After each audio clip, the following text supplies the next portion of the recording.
ദൈവനാമത്തിന് മഹത്വം ഉണ്ടായിരിക്കട്ടെ. എൻ്റെ പേര് ജീവൻ കോശി വിക്ടർ. ഞാൻ പത്തനംതിട്ട ജില്ലയിലെ മല്ലപ്പള്ളിയിൽ നിന്ന് വരുന്നു. ഞാനൊരു പൈലറ്റാണ്, പ്രൊഫഷണലി കൊമേഴ്ഷ്യൽ പൈലറ്റാണ്. ഞാൻ 2016 ഞാൻ പഠിക്കാൻ പോയത് സൗത്ത് ആഫ്രിക്കയിൽ.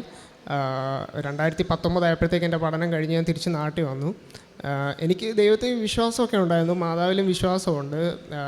എൻ്റെ പേരൻസ് 2019 ഏപ്രിൽ നാട്ടിൽ വന്നപ്പം മമ്മിക്ക് കൃപാസന മാതാവിൽ കുറച്ച് വിശ്വാസം ഉണ്ടായിരുന്നു. അവർ സൗദി അറേബ്യയിലാണ്. അപ്പോൾ എയർപോർട്ടിൽ നിന്ന് ഡയറക്റ്റ് ഇവിടെ വന്ന് ഉടമ്പടി എടുക്കണമെന്ന് പറഞ്ഞ് ഞാനും മമ്മിയെ ഇവിടെ കൊണ്ട് ഡ്രോപ്പ് ചെയ്തു. എനിക്ക് വിശ്വാസമില്ലാതെ, കാരണം നമ്മൾ ന്യൂസൊക്കെ കേൾക്കും, പത്രം കലക്കി ദോശ ഉണ്ടാക്കി കഴിച്ചു, അങ്ങനത്തെ കാര്യങ്ങളൊക്കെ കേട്ട് ഞാൻ അത് കൂടുതൽ അന്വേഷിക്കാനൊന്നും പോയിട്ടില്ലായിരുന്നു. അപ്പം മമ്മി ഉടമ്പടി എടുക്കാൻ ഇവിടെ വന്നു, പക്ഷെ അന്ന് എടുക്കാൻ കഴിഞ്ഞില്ല. ഞാൻ വീട്ടിൽ പോയി. അതിനുശേഷം അവർ തിരിച്ച് വീട്ടിൽ വന്നു. അത് കഴിഞ്ഞ് ഞാൻ ഒറ്റ ഒരു മോനേ ഉള്ളൂ. അത് കഴിഞ്ഞ് ഞാനും പപ്പായും മമ്മിയും കൂടെ തിരിച്ചൊരു ദിവസം ഇവിടെ ഉടമ്പടി എടുക്കാൻ വന്നു. പക്ഷെ അന്ന് ഞാൻ സിക്കായിരുന്നു. ഞാൻ വണ്ടിയിൽ നിന്ന് ഇറങ്ങിയില്ല, എനിക്ക് പനിയായിരുന്നു. മമ്മി ഉടമ്പടി എടുക്കാൻ അകത്ത് വന്നു. എനിക്ക് പനി കുറച്ച് കൂടിയത് കാരണം അന്ന് പൂർത്തീകരിക്കാൻ പറ്റിയില്ല. ക്ലാസ്സൊക്കെ കഴിഞ്ഞിട്ട് തിരിച്ച് ബാക്കി കാര്യം ചെയ്യാതെ തിരിച്ച് പോകേണ്ടി വന്നു. അങ്ങനെ അവർ തിരിച്ചു പോയി. അത് കഴിഞ്ഞിട്ട് എൻ്റെ ഫോറിൻ ലൈസൻസ് ഞാൻ ഇന്ത്യൻ ലൈസൻസ് ആക്കാൻ വേണ്ടിയുള്ള എക്സാമൊക്കെ ക്ലിയർ ചെയ്തു. ഇന്ത്യൻ ലൈസൻസ് ആക്കാൻ വേണ്ടി 6 മാസത്തിനുള്ളിൽ ഒരു 15 മണിക്കൂർ ഫ്ലൈ ചെയ്യണം നമ്മൾ ലൈസൻസ് കൺവേർട്ട് ചെയ്യാൻ. അപ്പോൾ എന്തോ ഉണ്ടായെന്ന് വെച്ചാൽ കോവിഡ് വന്ന കാരണം എനിക്ക് സൗത്ത് ആഫ്രിക്കയിലോട്ട് തിരിച്ചു പോകാൻ പറ്റിയില്ല. അങ്ങനെ ഡിലേ വന്നു. അങ്ങനെ 2020 മൊത്തം ഒന്നും ചെയ്യാതെ ഇവിടെ ഇരിക്കുമായിരുന്നു. 2021 21 ഞാൻ കോവിഡ് ബൗണ്ടറിയൊക്കെ ഓപ്പൺ ആയപ്പോൾ ഞാൻ സൗത്ത് ആഫ്രിക്കയിൽ പോയി. ലൈസൻസ് ഫ്ലൈ ചെയ്തിട്ട് തിരിച്ച് വന്നു. ഇന്ത്യൻ ലൈസൻസൊക്കെ എടുത്തു. അങ്ങനെ അത് കഴിഞ്ഞിട്ട് റേഡിയോയുടെ ഒരു ലൈസൻസ് ഉണ്ട്. പൈലറ്റ് ഫ്ലൈ ചെയ്യണമെങ്കിൽ നമുക്ക് 3-4 ലൈസൻസുകളുണ്ട്. റേഡിയോ, പൈലറ്റ് ലൈസൻസ്, മെഡിക്കൽ, അങ്ങനത്തെ. അപ്പോൾ റേഡിയോയുടെ ലൈസൻസ് 1 വർഷമേ വാലിഡിറ്റി ഉള്ളൂ. കാരണം ഞാൻ സൗത്ത് ആഫ്രിക്കയിൽ നിന്ന് ചെയ്തത് കാരണം 1 വർഷമേ ഉള്ളൂ. ഇവിടുത്തെ ഒരു എക്സാം ക്ലിയർ ചെയ്താൽ മാത്രമേ അത് 20 വർഷത്തേക്കാകത്തുള്ളൂ. അപ്പോൾ ഞാൻ ആ എക്സാം ഒരുപാട് എഴുതി, പക്ഷേ എനിക്ക് ക്ലിയർ ചെയ്യാൻ പറ്റുന്നില്ലായിരുന്നു. കാരണം സമയത്തിൻ്റെ ലിമിറ്റുണ്ട്. 25 മിനിറ്റിനുള്ളിൽ നമ്മൾ 5 ക്വസ്റ്റ്യൻ ആൻസർ ചെയ്തില്ലെങ്കിൽ അത് ക്ലിയർ ചെയ്യാൻ പറ്റത്തില്ല. അപ്പോൾ അതങ്ങനെ ക്ലിയർ ചെയ്യാതെ പോകുമായിരുന്നു. അപ്പോഴും ഞാൻ ഉടമ്പടിയൊന്നും എടുത്തിട്ടില്ല. 2022 ആയപ്പോൾ അമ്മ പറഞ്ഞു ഇതുപോലെ ഓൺലൈൻ ഉടമ്പടിയുണ്ട്. എനിക്ക് ജോലിയൊന്നും ആയിട്ടില്ല, കാരണം CPയിൽ മാത്രമേ ഉള്ളൂ. കോവിഡ് കഴിഞ്ഞുകൊണ്ട് ഒരുപാട് പൈലറ്റുമാർ ജോലിയില്ലാതിരിക്കുന്ന കാരണം പുതിയതായിട്ടൊരാളെ എടുക്കുന്നില്ലായിരുന്നു ഒരു എയർലൈൻസും. അപ്പോൾ മമ്മി ഓൺലൈൻ ഉടമ്പടി എടുത്തായിരുന്നു, മമ്മി സൗദിയിൽ. അപ്പോൾ എന്നോടും പറഞ്ഞു ഇതുപോലെ നീ ഉടമ്പടി ഓൺലൈൻ എടുക്ക്, നിൻ്റെ കാര്യത്തിന് വേണ്ടി നീ തന്നെ എടുക്കണം. അപ്പം ഞാൻ ഓക്കെ. അപ്പോൾ എനിക്ക് കുറച്ചൊക്കെ വിശ്വാസമായി. ഓക്കെ, ദൈവം ഇല്ലാതെ നമ്മൾ മുമ്പോട്ട് പോയിട്ട് വലിയ കാര്യമൊന്നുമില്ല, നമ്മുടെ കഴിവുകൊണ്ട്. എനിക്ക് 2019 ഇത് കഴിഞ്ഞപ്പം നല്ല അഹങ്കാരമൊക്കെ ഉണ്ടായിരുന്നു. കാരണം 21-ാം വയസ്സിൽ പൈലറ്റ് ആവുന്ന ഭയങ്കര റെയറായിട്ട് കുറച്ച് ആൾക്കാരേ ഉള്ളൂ. അപ്പോൾ ഓക്കെ, എൻ്റെ കഴിവുകൊണ്ട് ഞാൻ പൈലറ്റായി. അങ്ങനത്തെ കുറേ അഹങ്കാരമൊക്കെ ഉണ്ടായിരുന്നു. അത് കുറഞ്ഞു വരുമായിരുന്നു 2022 കാലഘട്ടങ്ങളിലൊക്കെ. അങ്ങനെ 2022 ഞാൻ ഓൺലൈൻ ഉടമ്പടി എടുത്തു. അപ്പോഴും ഞാൻ വീട്ടിലുണ്ട്. എനിക്കിവിടെ വന്ന് തീർത്ഥാടന ഉടമ്പടി എടുക്കുമായിരുന്നു. ഓൺലൈൻ ഉടമ്പടി എടുത്തു. ഞാൻ പ്രെയറൊക്കെ ഇങ്ങനെ ചെയ്യുന്നുണ്ട്. അപ്പോൾ അച്ഛൻ്റെ പ്രസംഗം കേട്ടപ്പോൾ ഇവിടെ ഉള്ളവർക്ക് എന്തുകൊണ്ട് ഞാൻ ഇത് വന്നെടുത്തുകൂടാ എന്ന് വെച്ച് ഞാനിവിടെ വന്നു. 2023 ഞാനിവിടെ വന്ന് നമ്മുടെ തീർത്ഥാടന ഉടമ്പടി ചെയ്യാൻ ഉദ്ദേശിച്ചത്. അത് ഉദ്ദേശിക്കുന്നതിന് മുമ്പ്, ഉടമ്പടി എടുക്കുന്നതിന് കുറച്ച് മുമ്പ്, ഈ ജെറ്റ് എയർവേസ് എന്ന് പറഞ്ഞൊരു എയർലൈനുണ്ട്. 2022 ഞാനത് പറയാൻ വിട്ടുപോയതാണ്. ആ എയർലൈനിൽ എനിക്ക് അവർ പൂട്ടിപ്പോയായിരുന്നു. അപ്പോൾ 2022 അവർ തിരിച്ചു വരുമെന്ന് പറഞ്ഞിട്ട് ന്യൂസ് ഉണ്ടായിരുന്നു. അപ്പോൾ അങ്ങനെ ഞാൻ അതിൽ അപ്ലൈ ചെയ്തു, എന്നെ ഷോർട്ട് ലിസ്റ്റൊക്കെ ചെയ്തു. അപ്പോൾ ഞാൻ വെയിറ്റ് ചെയ്യുമായിരുന്നു, അവർ വിളിക്കും, ഇപ്പോൾ അവർ തിരിച്ചു വരുമെന്ന് പറഞ്ഞു. പക്ഷേ 23 ഒന്നും ആയില്ല. അപ്പോൾ കിട്ടത്തില്ലെന്ന് ഉറപ്പായി, അവർ വരത്തില്ലെന്ന് ഉറപ്പായി. അപ്പോൾ പിന്നെ ആ ഹോപ്പും പോയി. പിന്നെ ഉള്ള ഓപ്ഷൻ എന്ന് പറഞ്ഞു കഴിഞ്ഞാൽ, ഇപ്പോൾ ഇന്ത്യയിലുള്ള എയർലൈൻസിൻ്റെയിലുള്ള പ്ലെയിനുകളുണ്ട്. ആ പ്ലെയിനുകളുടെ റേറ്റിംഗ് എടുക്കുക. അതായത് പൊതുവേ ഇന്ത്യയിൽ ഇപ്പോൾ ഉള്ള 2 പ്ലെയിനുകളാണ്, എയർബസ് 320, ബോയിങ് 737. അപ്പോൾ ഇത് രണ്ടിലേതെങ്കിലും ഒരെണ്ണം എടുത്തു കഴിഞ്ഞാൽ അതിന് ഏകദേശം 15 ലക്ഷം രൂപയാവും നമ്മളത് പോയി ഒരെണ്ണത്തിന്. അപ്പം നമ്മൾ ഏതെങ്കിലും ഒരെണ്ണം എടുത്തു കഴിഞ്ഞാൽ നമ്മൾ അതിൽ കയറണം. ഇല്ല മറ്റേ പ്ലെയിനിലാണ് കിട്ടുന്നതെങ്കിൽ നമ്മൾ പിന്നെയും 15 ലക്ഷം രൂപ മുടക്കേണ്ടി വരും. അപ്പം ഞാൻ എന്ത് ചെയ്തു, ഓക്കെ ബോയിങ് എടുക്കാമെന്ന് തീരുമാനിച്ചു. അങ്ങനെ ഞാൻ ബോയിങ്ങിന് വേണ്ടി അപ്ലൈ ചെയ്തു, സ്ലോട്ട് കിട്ടാൻ വേണ്ടി. അപ്പോൾ എനിക്ക് ജൂലൈ 17 സ്ലോട്ട് കിട്ടിയത്. അപ്പം ഞാൻ ഒരു 2023 ജൂൺ 6 തോന്നുന്നു, ജൂൺ 5 ഉടമ്പടി എടുത്തു. ആദ്യമായിട്ട് ഇവിടെ വന്ന് തീർത്ഥാടന ഉടമ്പടി എടുത്തു. ഉടമ്പടി എടുത്തൊരു 3 ദിവസം കഴിഞ്ഞപ്പം ഞാൻ ഈ ടൈപ്പ് റൈറ്റിങ്ങിൻ്റെ കാര്യം ഉടമ്പടി എഴുതിയിട്ടില്ല, കാരണം നമുക്ക് ജോലിയുടെ കാര്യം എഴുതി. അപ്പോൾ അതിലെല്ലാം പെടുമല്ലോ എന്ന് വിചാരിച്ച് 3 ദിവസം കൊണ്ട് എനിക്ക് വിസ പെട്ടെന്ന് വന്നു. വിസ വന്നതിന് ശേഷം അവരെന്നെ വിളിച്ച് ചോദിച്ചു, നിനക്ക് കുറച്ച് മുമ്പ് പോകാൻ പറ്റുമോ, പ്രീവിയസ് ബാച്ചിലെ ആൾക്കാർക്ക് വിസ കിട്ടിയിട്ടില്ല, നിനക്ക് പെട്ടെന്ന് വന്നതുകൊണ്ട് നീ പോ, അങ്ങനെ ചോദിച്ചു. അപ്പോൾ ഞാൻ പറഞ്ഞു ഞാൻ ഓക്കെയാണ്, പോകാമെന്ന് പറഞ്ഞു. അങ്ങനെ ഞാൻ ജൂൺ 30 സൗത്ത് ആഫ്രിക്കയിൽ പോകാൻ തീരുമാനിച്ചു. അങ്ങനെ 28 ഞാനിവിടെ വന്ന് അച്ഛനെ കാണാൻ എനിക്ക് പറ്റി. ടിക്കറ്റും വിസ ഒക്കെ ഉണ്ടായിരുന്നതുകൊണ്ട് അച്ഛനെ ഞാനിവിടെ വന്ന് അച്ഛനെ പ്രാർത്ഥിച്ച് ആശീർവദിച്ച് വിട്ടു. അത് കഴിഞ്ഞിട്ട് സൗത്ത് ആഫ്രിക്കയിൽ പോയി. ഈ ടൈപ്പ് റേറ്റിംഗ് എന്ന് പറഞ്ഞു കഴിഞ്ഞാൽ നമ്മളിപ്പോൾ എനിക്ക് ചെറിയ പ്ലെയിനൊക്കെ ഞാൻ ആദ്യം ഓടിച്ചിട്ടുള്ളത്. നമ്മൾ സിംഗിൾ എഞ്ചിൻ പിന്നെ മൾട്ടി എഞ്ചിനുണ്ട്, പക്ഷേ ചെറിയ പ്ലെയിനാണ്. അപ്പോൾ ഈ ബോയിങ് എന്നൊക്കെ പറഞ്ഞാൽ വലിയ ജെറ്റ് എഞ്ചിനാണ്, ഈ 200 പേരൊക്കെ ഉള്ള പ്ലെയിനാണ്. അപ്പോൾ അതിൻ്റെ റേറ്റിംഗ് ഈ 50 ദിവസം കൊണ്ട് എടുക്കുക എന്ന് പറഞ്ഞാൽ ഭയങ്കര ബുദ്ധിമുട്ടാണ്. ഇപ്പോൾ ഇപ്പോൾ ക്യാപ്റ്റന്മാർക്ക് തന്നെ അവിടെ ഇപ്പം നമ്മളൊരു സെഷൻ ഫെയിലായി കഴിഞ്ഞാൽ, ഫെയിലാവുന്നല്ല, എന്തെങ്കിലും ഒരു മിസ്റ്റേക്ക് ഉണ്ട്, അവർ പിന്നെ ഒരു സെഷൻ ഇടും.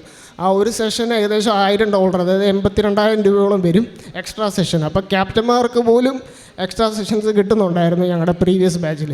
പക്ഷേ എൻ്റെ കൂടെ ഉണ്ടായത് എനിക്കും എൻ്റെ സിം പാർട്ട്ണറിനും ഒരു പ്രശ്നവും ഉണ്ടായില്ല. ഞങ്ങൾ കറക്റ്റ് ഓൺ ദ ഡോട്ടിൽ തീർത്തു, നാട്ടിൽ വരാൻ പറ്റി.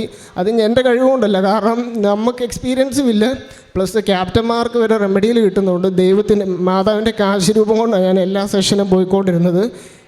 അങ്ങനെ എനിക്കത് പൂർത്തീകരിച്ച് നാട്ടിൽ വരാൻ പറ്റി. അതിനുശേഷം നാട്ടിൽ വന്നതിന് ശേഷം നമ്മൾ സിവിൽ ഏവിയേഷനിൽ ഇത് അപ്ലൈ ചെയ്യണം.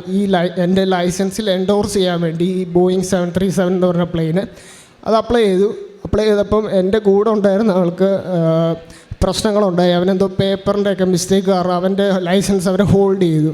പക്ഷേ എനിക്ക് ഒരു 1.5 മാസം കൊണ്ട് അത് അപ്രൂവ് ആയി കിട്ടി. പക്ഷെ അവന് ഇപ്പോൾ ഈ കഴിഞ്ഞ ആഴ്ചയാണ് അവൻ്റെ ഇത് അപ്രൂവ് ആയത്. എനിക്ക് ഒരു സെപ്റ്റംബർ ആയപ്പോഴത്തേക്ക് കിട്ടി എൻ്റെ ലൈസൻസ്. അപ്പോൾ അങ്ങനെ ഒരു ഇതുണ്ടായി. അത് കഴിഞ്ഞതിന് ശേഷം എൻ്റെ ഉടമ്പടി പുതുക്കാൻ ടൈമായി. ഞാൻ അതിനിടയ്ക്ക് ഒരു മെയിൻ കാര്യം പറയാൻ വിട്ടുപോയി. ആദ്യമായിട്ട് ഞാൻ ഉടമ്പടിയിൽ എൻ്റെ ഒരു സുഹൃത്തുണ്ടായത്, എൻ്റെ നൈബറാണ്. അവന് ഇതുപോലെ ജോലി ഇല്ലാതിരിക്കുന്നു. അവൻ എന്നെക്കാൾ ഒരു 2 വയസ്സ് മൂത്തത്. അപ്പോൾ അവന് ഇതുപോലെ ദുബായി പോകാനായിട്ട് അപ്ലൈ ചെയ്തിട്ട് 2 വർഷമായിട്ട് ജോലിയൊന്നും കിട്ടുന്നില്ലായിരുന്നു. അപ്പോൾ ഞാൻ എന്ത് ചെയ്തു, എൻ്റെ ഉടമ്പടിയുടെ കൊടുത്ത് അവൻ്റെ കാര്യം എഴുതി. അപ്പോൾ അവനിവിടെ ഒരു ദിവസം വന്നു. അവൻ ഉടമ്പടി എടുത്തില്ല, അവൻ പാസ്പോർട്ടൊക്കെ ആയിട്ട് വന്ന് മാതാവിൻ്റെ രൂപത്തിന് മുമ്പിൽ വെച്ചിട്ട് പ്രാർത്ഥിക്കുകയൊക്കെ ചെയ്തു. അങ്ങനെ അത് ചെയ്തു. ഞാൻ സൗത്ത് ആഫ്രിക്കയിൽ പോകുന്നതിന് മുമ്പ് തന്നെ അവന് വിസ ശരിയായി, അവന് ദുബായിക്ക് പോകാൻ പറ്റി. അവന് വേണ്ടി ഞാൻ ഉടമ്പടി എടുത്താലും അവൻ പ്രാർത്ഥിക്കുകയും അവന് വിശ്വാസം ഉണ്ടായിരുന്നു. അതുകൊണ്ട് അവൻ്റെ വിസ കിട്ടി, അവന് പോകാൻ കഴിഞ്ഞു. അപ്പോൾ ഞാൻ എന്നിട്ട് ഇന്ത്യൻ ലൈസൻസ് കിട്ടി. അതിനുശേഷം ഞാൻ പല എയർലൈൻസിൽ അപ്ലൈ ചെയ്തു. എൻ്റെ മനസ്സിൽ ഉടമ്പടി പുതുക്കാൻ വേണ്ടി ഞാനിവിടെ വന്നു. അപ്പോൾ എൻ്റെ മനസ്സിൽ ഇങ്ങനെ പറയുന്നുണ്ട്, ഓക്കെ സ്പൈസ് ജെറ്റ് എന്ന് എഴുതാൻ അങ്ങനെ പറയുന്നുണ്ട്. ഞാൻ ഉടമ്പടിയിൽ എഴുതിയിട്ടുണ്ട് എനിക്ക് ജോലി കിട്ടണം ഇന്ന എയർലൈനിൽ. പക്ഷെ എൻ്റെ മനസ്സിൽ എയർ ഇന്ത്യയോ അല്ലെങ്കിൽ ആകാശ എയറോ ആയിരുന്നു. സ്പൈസ് ജെറ്റ് എഴുതാൻ വേണ്ടി ഇങ്ങനെ മനസ്സിൽ തോന്നിച്ചു, ഞാൻ മനസ്സിൽ തോന്നിച്ചങ്ങ് എഴുതി. എൻ്റെ മനസ്സിലുള്ളതല്ല ഞാൻ എഴുതിയത്. അങ്ങനെ എഴുതി. അത് കഴിഞ്ഞിട്ട് ഡിസംബർ കഴിഞ്ഞ മാസം എനിക്ക് സ്പൈസ് ജെറ്റിൻ്റെ ഇമെയിൽ വന്നു. ഇതുപോലെ സൈക്കോമെട്രി ടെസ്റ്റും ഡ്രഗ് ടെസ്റ്റും ഇൻ്റർവ്യൂവും സിം ചെക്കും ഉണ്ട്. 27 ഡിസംബർ വരാൻ പറഞ്ഞു. ഞാൻ ഡിസംബർ 27 പോയി. അത് ക്ലിയർ ചെയ്തു. ഇൻ്റർവ്യൂ ക്ലിയറായി, സൈക്കോമെട്രിയും ഡ്രഗ് ടെസ്റ്റും കഴിഞ്ഞു. സിം ചെക്ക് മാത്രം ബാക്കിയുണ്ട്. അത് 8 അത് ഉറപ്പായിട്ടും ക്ലിയർ ആവുമെന്ന് എനിക്ക് ഉറപ്പുണ്ട്. ഞാൻ സിം ചെക്ക് ഇൻ്റർവ്യൂ ക്ലിയർ ചെയ്ത ഉടനെ ഇവിടെ വന്ന് ഉടമ്പടി സാക്ഷ്യം പറയാമെന്ന് ഞാൻ പറഞ്ഞിട്ടുണ്ടായിരുന്നു. അതാണ് ഞാൻ ഇന്ന് തന്നെ വന്നത്. ഞാൻ നാളെ പോവുകയാണ് സിം ചെക്കിന് വേണ്ടി. അങ്ങനെ പിന്നെ റേഡിയോയുടെ ലൈസൻസിൻ്റെ കാര്യം ഞാനത് ക്ലിയർ ചെയ്യുന്നില്ലായിരുന്നു. ആദ്യത്തെ ഉടമ്പടിയിൽ ഞാനത് എഴുതിയിട്ടുണ്ടായിരുന്നു. ഞാൻ സൗത്ത് ആഫ്രിക്കയിൽ നിന്ന് തിരിച്ച് നാട്ടിൽ വന്ന് കഴിഞ്ഞ് റേഡിയോയുടെ എക്സാമിന് പോയി. എനിക്ക് ഈസിയായിട്ട് ക്ലിയർ ചെയ്യാൻ പറ്റി. അതും എൻ്റെ കഴിവല്ല, ദൈവത്തിൻ്റെ സഹായം കാരണം ഞാൻ 4 തവണ പോയിട്ട് എനിക്ക് നടന്നില്ല. ടൈമിൻ്റെ ഷോർട്ടേജാണ്, പഠിക്കുന്ന കാര്യം കൊണ്ടല്ല. പക്ഷെ ടൈം എനിക്ക് ഭയങ്കര ഈസിയായിട്ട് ചെയ്യാൻ പറ്റി. അത് ഞാൻ ക്ലിയർ ചെയ്ത് എനിക്ക് 20 വർഷത്തേക്ക് എൻ്റെ ലൈസൻസ് കിട്ടി. പിന്നെ എൻ്റെ പേരൻസിൻ്റെ കാര്യം, പേരൻസിന് ഇപ്പോൾ ഒരുപാട് സന്തോഷമാണ്. കാരണം ഞാൻ ദൈവത്തിനോട് അത്ര അടുത്തിട്ടില്ലായിരുന്നു. ഇപ്പം അവർ വളരെ ഹാപ്പിയാണ് ഞാൻ ദൈവത്തോട് അടുത്ത് ജീവിക്കുന്നതുകൊണ്ട്. എനിക്ക് അവസാന കൺക്ലൂഷനായിട്ട് പറയാനുള്ളത്, എനിക്ക് മനസ്സിലായത് നമ്മുടെ മാനുഷികമായ കാര്യങ്ങൾക്ക് വേണ്ടിയല്ല ഉടമ്പടി എടുക്കേണ്ടത്. നമുക്ക് നിത്യതയ്ക്ക് വേണ്ടി എടുത്തു കഴിഞ്ഞാൽ ദൈവം നമ്മുടെ കാര്യങ്ങളെല്ലാം നടത്തിത്തരും. അത്രേ എനിക്ക് പറയാനുള്ളത്. Thank you. കാരുണ്യപ്രവൃത്തിയും കാര്യങ്ങളൊക്കെ എനിക്ക് ആദ്യത്തെ ഉടമ്പടി ചെയ്ത സമയത്ത് ഞാൻ സൗത്ത് ആഫ്രിക്കയിലായിരുന്നു. അപ്പം എനിക്ക് സാമ്പത്തികമായിട്ടുള്ള കാര്യങ്ങൾ ചെയ്യാൻ പറ്റിയിട്ടുള്ളായിരുന്നു. അതിൻ്റെ ഇടയ്ക്ക് ഞാൻ പറയാൻ വിട്ടു, ഞാൻ സാമ്പത്തികമായിട്ട് ഈ ഉടമ്പടി ആദ്യത്തെ ഉടമ്പടി പത്രമൊന്നും എനിക്കങ്ങനെ കൊടുക്കാൻ പറ്റിയിട്ടില്ല. ഉടമ്പടി ഞാൻ പുതുക്കി. ഉടമ്പടി പുതുക്കിയതിന് ശേഷം ഞാൻ എൻ്റെ ഒരു ഫ്രണ്ടുണ്ട് ഷെബിൻ, അവനെയും കൂടെ വന്ന് അവനും ഉടമ്പടി എടുത്തു. അപ്പം ഞങ്ങൾ രണ്ടുപേരും എനിക്കിവിടെ പുതുക്കാൻ വന്നപ്പം 3 കെട്ട് പത്രം തന്നു. കാരണം നമ്മൾ മന്ത്ലി വന്ന് മേടിക്കുന്നില്ലായിരുന്നു. അപ്പോൾ ഞാൻ 3 കെട്ട് പത്രം എടുത്ത് ഞങ്ങൾ 4 ജില്ലകളെ കൊണ്ട് കൊടുത്തു. കൊല്ലം, ആലപ്പുഴ, കോട്ടയം, പത്തനംതിട്ട എല്ലാ ജില്ലകളിലും ഞങ്ങൾ വിട്ട് വിതരണം ചെയ്തു. പിന്നെ ഞങ്ങൾ എല്ലാ മാസവും വന്ന് പത്രം മേടിച്ച് വിതരണം ചെയ്യുന്നുണ്ടായിരുന്നു. പിന്നെ ഞങ്ങൾ ഓൾഡ് ഏജ് ഹോംസിലൊക്കെ പോയിട്ട് അവിടുത്തെ അപ്പച്ചന്മാരോടൊക്കെ സംസാരിക്കുകയും അവർക്ക് വേണ്ട കാര്യങ്ങൾ ചെയ്തു കൊടുക്കുകയും ഒക്കെ ചെയ്തു. സാമ്പത്തികമായിട്ട് ഞങ്ങൾ പറ്റുന്ന പോലെ ഞങ്ങൾ ചെയ്തിട്ടുണ്ട്. ഇപ്പോൾ ഒരു അനുഭവം പറയുവാണെങ്കിൽ, ഞാൻ ഏകദേശം ഞങ്ങൾ രണ്ടും കൂടെ ഒരു 3000 രൂപ എങ്ങാണ്ട് എന്തോ ഒരു ആവശ്യത്തിന് ഒരാൾക്ക് കൊടുത്തു. അപ്പോൾ ഞാൻ ഒരു വീക്ക് കഴിഞ്ഞപ്പോൾ എൻ്റെ ഒരു കസിൻ അപ്പച്ചൻ്റെ അടുത്ത് പോയപ്പോൾ പുള്ളി എനിക്കൊരു 25,000 രൂപ വന്നിട്ട് അവരോട് നീ പോവല്ലേ, എനിക്ക് നിനക്ക് എന്തെങ്കിലും തരണമെന്നുണ്ടായിരുന്നു പറഞ്ഞിട്ട് എനിക്കൊരു 25,000 രൂപ ഒരു അൺഎക്സ്പെക്റ്റഡായിട്ട് കിട്ടി. പിന്നെ ഞാൻ സ്റ്റോക്ക് മാർക്കറ്റ്, ഷെയർ മാർക്കറ്റിലൊക്കെ ഇങ്ങനെ പൈസയൊക്കെ ചെയ്യുന്നതാണ്. പക്ഷേ എനിക്ക് അങ്ങനെ വലിയ ലാഭമൊന്നും ഉണ്ടായിട്ടില്ല. ഞങ്ങൾ ഉടമ്പടി വന്നതിന് ശേഷം അത് ഞാൻ ഉടമ്പടിയിൽ എഴുതിയിട്ടൊന്നുമില്ല. എനിക്ക് 3-4 ലക്ഷം രൂപയുടെ ലാഭം ഒന്നും അൺഎക്സ്പെക്റ്റഡായിട്ട് ഒരു 6 മാസം കൊണ്ട് കിട്ടി. അങ്ങനെ ഒരുപാട് അനുഭവങ്ങൾ ഉണ്ടായിട്ടുണ്ട്. പണത്തിൻ്റെ കാര്യം അങ്ങനെ ഉണ്ടായിട്ടുണ്ട്. പിന്നെ ആത്മീയ ജീവിതത്തിലും പ്രെയറും എല്ലാം ഞങ്ങൾ കറക്റ്റായിട്ട് ഫോളോ ചെയ്യുന്നുണ്ടായിരുന്നു. മുമ്പ് ഞാൻ ബൈബിൾ വായിക്കുമായിരുന്നു, പക്ഷേ നമ്മൾ ചുമ്മാ ഒരു പേരിനങ്ങ് വായിച്ച് പോകുന്ന ഒരു രീതിയായിരുന്നു എൻ്റേത്. ഇപ്പോൾ ഉടമ്പടി വന്നതിന് ശേഷം എനിക്ക് മനസ്സിലായി, ഓക്കെ, ദൈവത്തോട് നമ്മളെങ്ങനെ അടുക്കണം, ആ രീതിയിൽ നമ്മൾ ബൈബിൾ മനസ്സിലാക്കി വായിക്കാൻ ഇപ്പോഴാണ് തുടങ്ങിയത്. അങ്ങനെയാണ്. കർത്താവിൽ ആനന്ദിക്കുക, അവിടുന്ന് നിൻ്റെ ആഗ്രഹങ്ങൾ സാധിച്ചു തരും. നിൻ്റെ ജീവിതം കർത്താവിന് ഫലമേൽപ്പിക്കുക, അവിടുന്ന് നോക്കിക്കൊള്ളും. 37-ാം സങ്കീർത്തനം 4-5 തിരുവചനങ്ങളാണ്. ഒരു പൈലറ്റായിട്ടുള്ള മകനാണ് ജീവൻ കോശി വിക്ടർ. 21 വയസ്സിൽ തനിക്കൊരു പൈലറ്റാകാനൊക്കെ സാധിച്ചു. അപ്പോൾ ഇതൊക്കെ തൻ്റെ പഠന മികവ് കൊണ്ട് തനിക്കിങ്ങനെയൊക്കെ സാധിക്കുന്നു. ആ ഒരു രീതിയിൽ മുമ്പോട്ട് പോയി. പേരൻസ് ഉടമ്പടി എടുക്കാനൊക്കെ താല്പര്യം കാണിച്ചു. എന്നാൽ ആദ്യമൊന്നും അതിനോട് അത്ര നല്ല ഒരു റെസ്പോൺസ് ചെയ്തില്ല. പല കാരണങ്ങളാൽ അതൊക്കെ മുടങ്ങിപ്പോവുകയാണ് പേരൻസിൻ്റേത് തന്നെ. പിന്നീട് മമ്മി ഓൺലൈൻ ഉടമ്പടി എടുത്തു. പിന്നീടാണ് തൻ്റെ ഓരോ കാര്യങ്ങൾ, അതായത് തനിക്ക് ലൈസൻസ് വേണം, അതുപോലെ മുമ്പോട്ടുള്ള ഓരോ കാര്യങ്ങൾ, അതിനൊക്കെ ഇൻ്റർവ്യൂ, അങ്ങനെ ഓരോ രീതിയിലുള്ള കാര്യങ്ങൾ മുമ്പോട്ട് വരുമ്പോൾ പിന്നീട് ഈ മകൻ എന്തുകൊണ്ട് എനിക്ക് ഓൺലൈൻ ഉടമ്പടി എടുത്തുകൂടാ, അങ്ങനെ ഓൺലൈൻ ഉടമ്പടി എടുക്കുന്നു. പിന്നീട് ഇവിടെ വന്ന് തീർത്ഥാടന ഉടമ്പടി എടുക്കുകയും ഉടമ്പടി എടുത്തതിന് ശേഷമൊക്കെ തൻ്റെ ജീവിതത്തിൽ വന്ന മാറ്റങ്ങൾ, തന്നേക്കാൾ എക്സ്പീരിയൻസ് ഉള്ളവർ ഒക്കെ ഉള്ളപ്പോഴാണ് ക്യാപ്റ്റൻസ് വരെയും പല സെഷൻസ് നടത്തേണ്ട ഒരു സാഹചര്യത്തിൽ തനിക്ക് എങ്ങനെ കുറഞ്ഞ മണിക്കൂറുകൾ കൊണ്ട് തന്നെ, അതായത് മറ്റൊരു സെഷൻ്റെ ആവശ്യം പോലും വരാതെ തനിക്ക് എങ്ങനെയാണ് അനായാസേന തൻ്റെ കാര്യങ്ങളൊക്കെ അതായത് ഫ്ലൈറ്റിൻ്റെ ഫ്ലൈയിങ്ങും അതുപോലെ മറ്റ് ഓരോ ട്രെയിനിങ്ങിൻ്റെ പീരീഡിലൊക്കെ ട്രെയിനിങ് ഈസി ആകുന്നതും ഇതൊക്കെ എങ്ങനെയാണ് ചെയ്യാൻ സാധിച്ചതെന്നുള്ളതാണ്. അതിൽ നിന്ന് ഇന്ന് ഇപ്പോൾ ഈ മകൻ പറഞ്ഞു നിർത്തിയത് ഉടമ്പടി അത് നമുക്ക് കുറച്ച് കാര്യങ്ങൾ കിട്ടുന്നത് മാത്രമല്ല, തൻ്റെ ജീവിതത്തെ തന്നെ മാറ്റി. ബൈബിളൊക്കെ വായിക്കുമായിരുന്നു, വിശുദ്ധ കുർബാനയ്ക്കൊക്കെ പോകുന്ന ഒരു വ്യക്തിയായിരുന്നു. എന്നാൽ ഏതെങ്കിലും രീതിയിൽ സ്കിപ്പ് ചെയ്യാൻ പറ്റിയാൽ അങ്ങനെ സ്കിപ്പ് ചെയ്യാനും അങ്ങനെ ഒരു കാര്യം കൂടി ചെയ്തിട്ടുണ്ട് ഇതിനു മുമ്പ്.